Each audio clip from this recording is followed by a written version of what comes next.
നമസ്കാരം. ഇന്ത്യ നടത്തിയ ഓപ്പറേഷൻ സിന്ദൂറിൽ ഒരു പിഴവ് പോലും സംഭവിച്ചിട്ടില്ലെന്ന് ദേശീയ സുരക്ഷാ ഉപദേഷ്ടാവ് അജിത് ഡോവൽ. പാകിസ്ഥാന്റെ 13 വ്യോമത്താവളങ്ങൾ നമ്മൾ തകർത്തു, 9 ഭീകര കേന്ദ്രങ്ങൾ നശിപ്പിച്ചു. ഓപ്പറേഷൻ സിന്ദൂറിൽ ഇന്ത്യക്ക് ഒരു നഷ്ടവും ഉണ്ടായിട്ടില്ലെന്നും അങ്ങനെ സംഭവിച്ചതിന്റെ ഒരു ചിത്രമെങ്കിലും ഹാജരാക്കാനാകുമോ എന്നും അജിത് ഡോവൽ വെല്ലുവിളിച്ചു. മദ്രാസ് IITയിലെ വിദ്യാർത്ഥികളെ അഭിസംബോധന ചെയ്തുകൊണ്ട് സംസാരിക്കവെയാണ് അദ്ദേഹം ഓപ്പറേഷൻ സിന്ദൂറിലെ വിജയത്തെക്കുറിച്ച് കൂടുതൽ വാചാലനായത്. ഇന്ത്യ ഉദ്ദേശിച്ച ഒരു ലക്ഷ്യം പോലും ആക്രമണത്തിൽ നിന്ന് ഒഴിവായിട്ടില്ല. അത്ര കൃത്യമായിട്ടാണ് ആക്രമണം നടന്നത്. ഇന്ത്യക്ക് എന്തെങ്കിലും നാശനഷ്ടമുണ്ടായതിന്റെ ഒരു ഉപഗ്രഹ ചിത്രമെങ്കിലും ഹാജരാക്കാനും ഡോവൽ വെല്ലുവിളിക്കുകയും ചെയ്തു. തദ്ദേശീയ സാങ്കേതികവിദ്യ ഉപയോഗിച്ച് 23 മിനിറ്റിനുള്ളിൽ ഇന്ത്യ പാകിസ്ഥാനിലെ 13 വ്യോമത്താവളങ്ങളിൽ കൃത്യമായി ആക്രമണം നടത്തി. ഇതൊക്കെ ഉപഗ്രഹ ചിത്രങ്ങളുടെ അടിസ്ഥാനത്തിൽ പുറത്തു കൊണ്ടുവന്നവയാണ്. എന്നാൽ വിദേശ മാധ്യമങ്ങൾ ഇക്കാര്യത്തിൽ പക്ഷം പിടിച്ചാണ് വാർത്തകൾ കൊടുക്കുന്നത്. ഇന്ത്യക്ക് വലിയ നാശമുണ്ടായി എന്നാണ് അവർ പ്രചരിപ്പിക്കുന്നത്.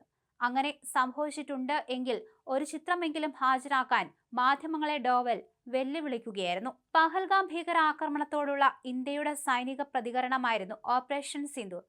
1971 യുദ്ധത്തിന് ശേഷം പാകിസ്ഥാനെതിരായ ആദ്യത്തെ ത്രിരാഷ്ട്ര സൈനിക ദൗത്യമായിരുന്നു ഇതെന്നും അദ്ദേഹം പറഞ്ഞു. ആദ്യഘട്ടത്തിൽ ഇന്ത്യ 9 ഭീകര ക്യാമ്പുകളും പരിശീലന കേന്ദ്രങ്ങളും വിജയകരമായി തകർത്തു.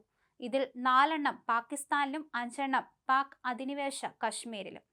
ഞങ്ങൾക്ക് അഭിമാനമുണ്ട്. 23 മിനിറ്റിനുള്ളിൽ 9 ലക്ഷ്യങ്ങൾ അടച്ചിട്ടു. ഞങ്ങൾക്കൊന്നും നഷ്ടമായില്ല. ആ ലക്ഷ്യങ്ങൾ ഒഴികെ മറ്റെവിടെയും ഞങ്ങൾ ആക്രമിച്ചിട്ടില്ല, അദ്ദേഹം പറഞ്ഞു. ഇന്ത്യൻ സൈനിക താവളങ്ങളെയും സിവിലിയൻ കേന്ദ്രങ്ങളെയും പോലും ലക്ഷ്യമിട്ട് പാകിസ്ഥാൻ പ്രതികരിച്ചതിനെ തുടർന്നാണ് സായുധ സംഘട്ടനമുണ്ടായതെന്നും അദ്ദേഹം പറഞ്ഞു. BrahMos missile, integrated air command system തുടങ്ങിയ തദ്ദേശീയമായി വികസിപ്പിച്ച ആയുധങ്ങളുടെയും പ്രതിരോധ സംവിധാനങ്ങളുടെയും ഗുണനിലവാരത്തെയും ഡോവൽ പ്രശംസിച്ചു. ഈ സംവിധാനങ്ങൾ നിരവധി ഡ്രോണുകൾ, മിസൈലുകൾ, അലഞ്ഞുതിരിയുന്ന യുദ്ധോപകരണങ്ങൾ എന്നിവയെ തടഞ്ഞു. ഈ ഘട്ടത്തിലാണ് ഇന്ത്യയുടെ വ്യോമ പ്രതിരോധ സംവിധാനത്തിന്റെ ഗുണനിലവാരം എടുത്തു കാണിക്കപ്പെട്ടതെന്നും അദ്ദേഹം പറഞ്ഞു. പാക് ആക്രമണങ്ങൾ ഇന്ത്യൻ സൈനിക താവളങ്ങൾക്ക് കാര്യമായ നാശനഷ്ടങ്ങൾ വരുത്തിയെന്ന വിദേശ മാധ്യമങ്ങൾ ഇക്കാര്യത്തിൽ പക്ഷം പിടിച്ചാണ് വാർത്തകൾ കൊടുക്കുന്നത്. ഇന്ത്യക്ക് വലിയ നാശമുണ്ടായി എന്നാണ് അവർ പ്രചരിപ്പിച്ചുകൊണ്ടിരിക്കുന്നത്. അങ്ങനെ സംഭവിച്ചിട്ടുണ്ടെങ്കിൽ ഒരു ചിത്രമെങ്കിലും ഹാജരാക്കാൻ മാധ്യമങ്ങളെ ഡോവൽ വെല്ലുവിളിക്കുകയായിരുന്നു. എന്തായാലും ഇന്ത്യയുടെ ഈ ഒരു ആക്രമണത്തിൽ പാകിസ്ഥാന് കനത്ത നാശനഷ്ടങ്ങൾ തന്നെയാണ് സംഭവിച്ചിരിക്കുന്നത്. വലിയ രീതിയിലുള്ള ഒരു ആക്രമണമായിരുന്നു ഇന്ത്യയുടെ ഭാഗത്തു നിന്ന് ഉണ്ടായത്. പക്ഷെ അത് അവരിപ്പോഴും സമ്മതിച്ചു തരാതെ തന്നെയാണ് മുന്നോട്ട് പോകുന്നത്. അതിനിടയ്ക്കാണ് ഇത്തരത്തിൽ വിദേശ മാധ്യമങ്ങളും ഇന്ത്യക്ക് എതിരായി തന്നെ വാർത്തകൾ കൊടുത്തുകൊണ്ടിരിക്കുന്നത്. ഇതിനെല്ലാം പ്രതികരണമായിട്ടാണ് അജിത് ഡോവൽ രംഗത്തെത്തിയത്.